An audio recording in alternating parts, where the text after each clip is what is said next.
आज पर्थ में जो हो रहा है उसे देखकर ऑस्ट्रेलिया के एक्स और करंट क्रिकेटर्स रो रहे होंगे, पछता रहे होंगे कि भैया एक महीने से क्या क्या बयानबाजी कर दी हमने।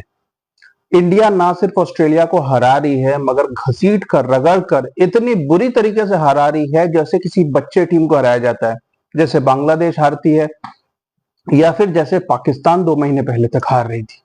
ऑस्ट्रेलिया की ये दुर्गति होगी ये तो हमने भी नहीं सोचा था, किसी इंडियन ने दूर दूर तक इमेजिन नहीं किया था। बल्कि शुरू में टीम जा रही थी तो ये लग रहा था व्हाइट वॉश बचा ले, एक आध टेस्ट मैच जीत ले, लगेगा अचीवमेंट कर ली। लेकिन यहाँ तो कुछ उल्टा ही खेल दिख रहा है। ऑस्ट्रेलिया की टीम तो इंडिया से भी ज्यादा वल्नरेबल दिख रही है।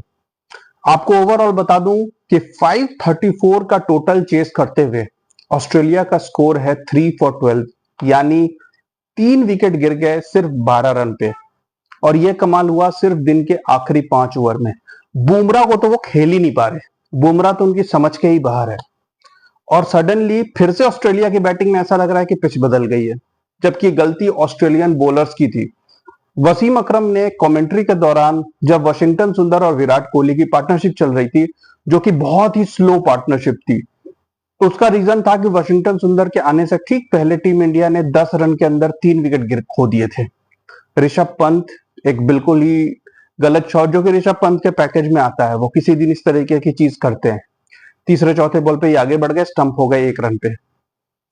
ध्रुव जुरैल अनलकी रहे, एक लो बॉल उनको मिल गया। पैट कमिंस का जो शूटर हम कहते हैं, बिल्कुल लो बाउंस ग्राउंड लेवल पे आ गया, वो एलबीडब्ल्यू हो गए।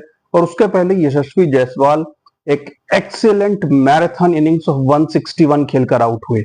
यशस्वी जायसवाल अब स्टैब्लिश हो गए हैं, वही टीम इंडिया के ओपनर रहेंगे for a long time Australia में, पर्थ में। और उनकी century is more valuable century than Virat Kohli. Virat Kohli की सेंचुरी की भी बात करेंगे, लेकिन उसको मैं ओवरशैडो नहीं करने दूंगा यशस्वी जायसवाल की इनिंग्स को, क्योंकि यशस्वी जायसवाल जब बैटिंग करने आए थे बहुत ज्यादा प्रेशर था।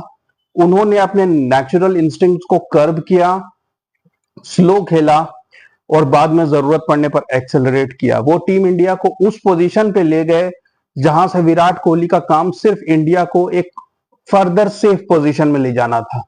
क्योंकि जब विराट कोहली बैटिंग करने आए तो इंडिया का लीड 320 प्लस था। 320 की लीड से विराट कोहली ने बैटिंग करना शुरू किया।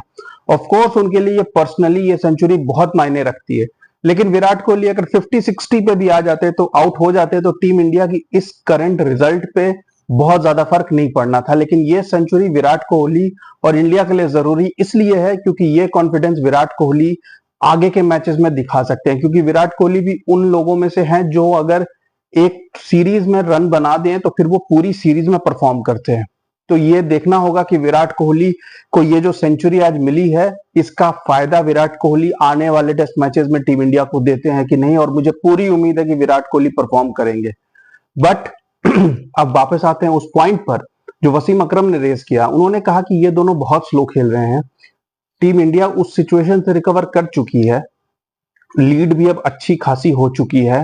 तो टीम इंडिया अब 450 के लीड के आसपास है, तो क्यों नहीं तेज खेल के ऑस्ट्रेलिया को आधे एक घंटे बैटिंग कराएं।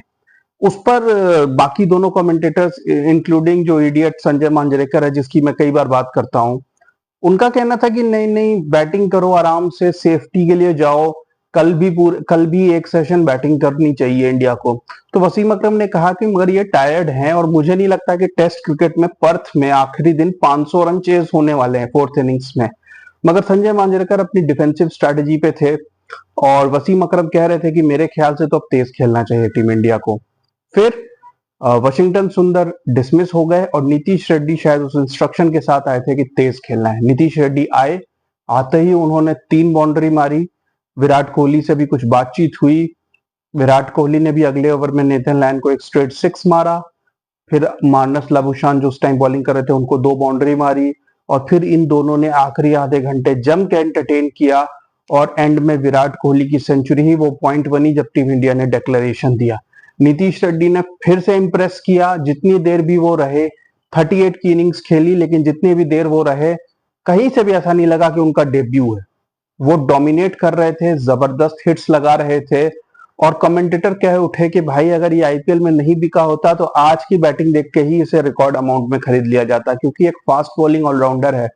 और उसकी बैटिंग को देखकर बहुत लोगों ने यह भी कहा कि कपिल देव ने भी ऐसे ही इंप्रेस किया था शुरू में, वो उतर के तेज खेलते थे। तो नीतीश रेड्डी ने भी अपनी परफॉर्मेंस से जान डाल दी।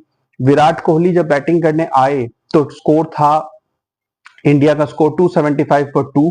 पहला विकेट गिरा 200 के बाद जब केएल राहुल 77 पे फाइनली आउट हुए, लेकिन ये भी केएल राहुल की एक जबरदस्त इनिंग्स थी। बहुत बेहतरीन बैटिंग की केएल राहुल ने, बहुत प्रेशर था उनके ऊपर भी, और उनकी दोनों इनिंग्स में बैटिंग बहुत बढ़िया रही। न्यू बॉल के against exceptional. KL Rahul finally dismiss हुए मिचेल स्टार्क की बॉल पे और देवदत्त पडिक्कल आए, और उस वक्त बस यही डर था कि टीम इंडिया इस ओपनिंग पेयर ने जो इंडिया को एडवांटेज दिया है उसे वेस्ट ना करे। लेकिन बढ़िया बैटिंग की पडिक्कल ने भी, बहुत बड़ा स्कोर नहीं बनाया, लेकिन जायसवाल उस टाइम मूड में आ चुके थे, वो अपना 100 कर चुके थे, उनके साथ थोड़ा सपोर्ट किया, उधर से वो रन बनाते रहे और एक 75 रन की इंपॉर्टेंट पार्टनरशिप फॉर्म कर दी। टीम इंडिया फर्दर सेफ्टी में चली गई, लीड 300 के ऊपर चली गई जब दूसरा विकेट गिरा। फिर विराट कोहली आए और विराट कोहली बहुत परेशान थे क्योंकि काफी टाइम से बड़ी इनिंग्स उनकी आई नहीं थी, और वो आज दिख रहे थे कमिटेड। उनके ऊपर प्रेशर भी नहीं था क्योंकि 320 प्लस की लीड पे वो बैटिंग करने आए थे, तो उनको मालूम था कि after the bowlers are also tired, मतलब जब वो बैटिंग करने आए तो ऑलरेडी इंडिया ने 85-90 ओवर्स खेल लिए थे, तो बॉलर्स वर टायर्ड, सब ने 15-15 20-20 ओवर डाल लिए थे। उसका फायदा उठाया उन्होंने, जबरदस्त उन्होंने भी बैटिंग की। दूसरे एंड से हालांकि पंत, जुरेल ने अपनी पोजीशन को अब हैम्पर कर लिया मेरे ख्याल से। शुभमन गिल और रोहित शर्मा जब अगले मैच में अवेलेबल होते हैं तो Dhruv Jurel is definitely one of the people who is going to make way. दूसरा कौन होगा ये बहुत बड़ा सवाल है, लेकिन डेफिनेटली उनका जाना अब तय हो गया है, ध्रुव जुरेल का। फिर सुंदर आए और सुंदर और विराट कोहली ने एक पार्टनरशिप बनाई, थोड़ी स्लो बट स्टेडी। वाशिंगटन सुंदर ने 29 रन बनाए, नितिन लैंड की बॉल पे आउट हुए। लेकिन जो एक्साइटिंग डिसीजन था वो था जसप्रीत बुमराह बाउंड्री पे खड़े हो गए थे, बिल्कुल वेट कर रहे थे कि कब विराट कोहली अपनी 100 करें और कब वो डिक्लेयर करें। वो पहले तो आर्म गार्ड और सब कुछ लगा के खड़े थे, लेकिन जैसे जैसे विराट कोहली 100 के करीब जा रहे थे वो धीरे धीरे अपने जो कहते हैं ना गार्ड्स ओपन कर रहे थे, वो वेट कर रहे थे, वो ईगर थे बॉलिंग करने के लिए। जसप्रीत बुमराह की बॉडी लैंग्वेज दिखा रही थी कि वो कितने अग्रेसिव हैं, कितने ईगर हैं। जैसे ही विकेट कोहली ने सेंचुरी किया, वो आए और पहले ओवर में मैक्स स्विनी को डिसमिस किया। इनिंग्स की चौथी बॉल 2-3 आउट स्विंगर्स फेंके और फिर एक शानदार एंडी पर जिसपे मैक्स स्विनी एलबीडब्ल्यू हो गए पहले ओवर में ही, और जस्टिफाइड हो गया था उसी टाइम इंडिया का डिसीजन लास्ट में 5-6 ओवर फेंकने का। लीड वैसे भी 534 थी, अगर 534 चेस करके ऑस्ट्रेलिया जीतती है तब तो यू हैव टू एडमिट कि the team deserves to win. लेकिन I think bowling wise India ने सही डिसीजन लिया।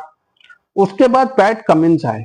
अब बहुत लोग कहते हैं brave decision, leadership skill, but मुझे ये ज्यादा आउट ऑफ गिल्ट लगा क्योंकि पैट कमिंस ने बहुत बड़े बड़े स्टेटमेंट दिए थे। इसके ऊपर एक अलग वीडियो में बात करेंगे, लेकिन पैट कमिंस आए और पैट कमिंस 2 ओवर तो टिके, लेकिन फिर सिराज की बॉल पे स्लिप्स में आउट हो गए।